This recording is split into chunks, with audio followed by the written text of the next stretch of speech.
Namaskaram.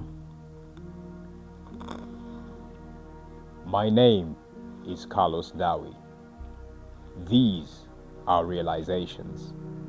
In today's episode, I'm going to be talking about the origin story behind my book, Realizations. Let's dive into it.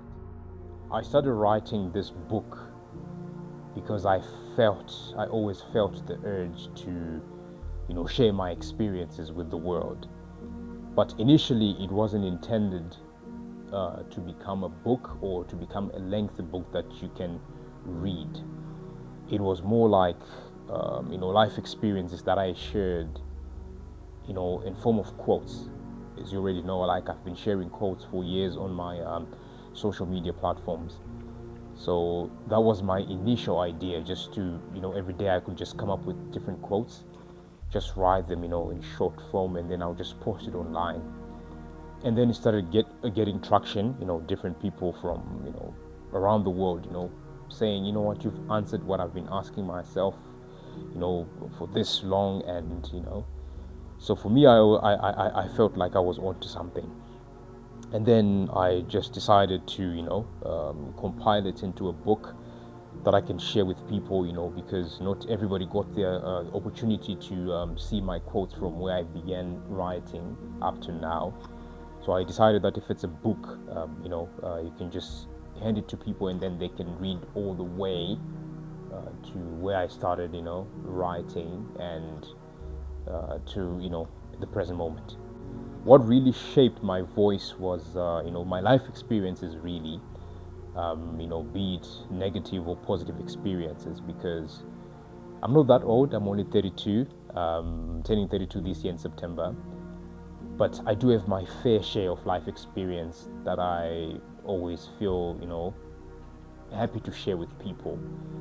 And like how I, managed to write this book, it's more of a compilation of all my life experiences, but in a more poetic or artistic way of writing, quotes. And from a very young age, I always had this talent or gift to, come up with different words, or to, I don't know if you can call it wordplay, but it's more like, choosing words and then put them together to tell a story. I remember when I was young, I think I was a teenager, I fell in love with, creative writing. I even, did a little bit of filmmaking, if you know me. And I really wanted to, get into animation. That was my initial, craft.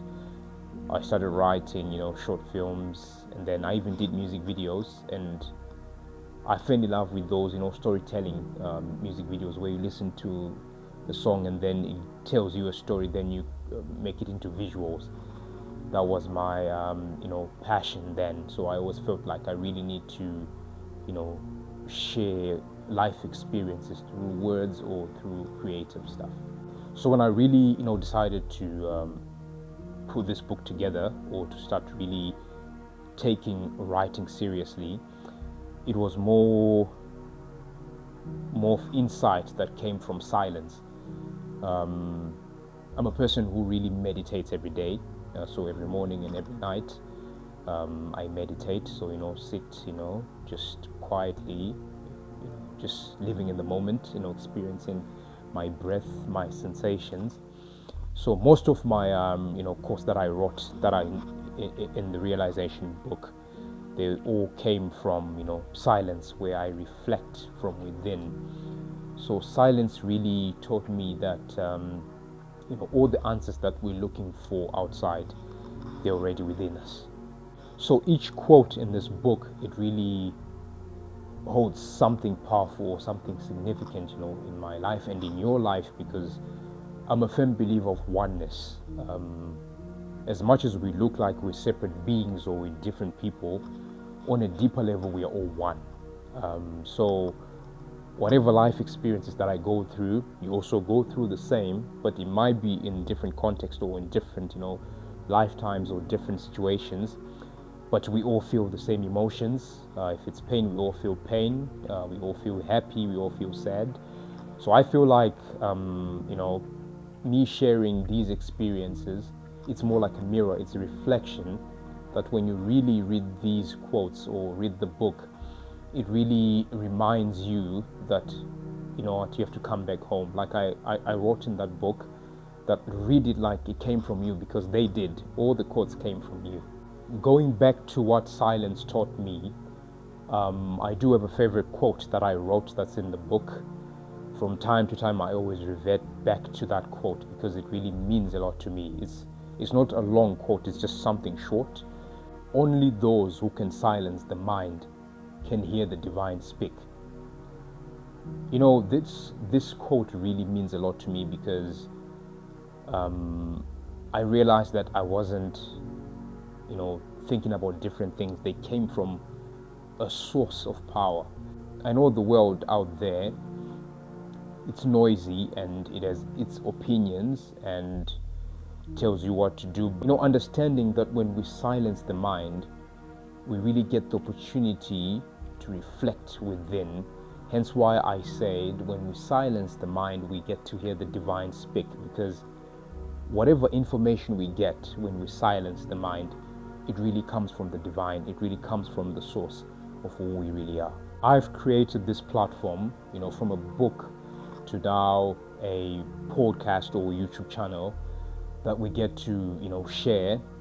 As in the future, I'm going to have, you know, people coming in, you know, for interviews, and, you know, we get to share our realizations, because it's not just about my own realizations. We also need to hear your realizations as well. So I'm inviting you in, you know, to come into the space as we reflect, you know, each other's life experiences and, you know, emotions and feelings, as we are all one. Like I said, separation is an illusion. We are all one. I really invite you into this space, because this channel is not just a podcast. It's a sanctuary for self-reflection and inner growth. You are not lost. I invite you in. Subscribe, share your favorite quote, and join the journey. As always, talk soon. Namaskaram.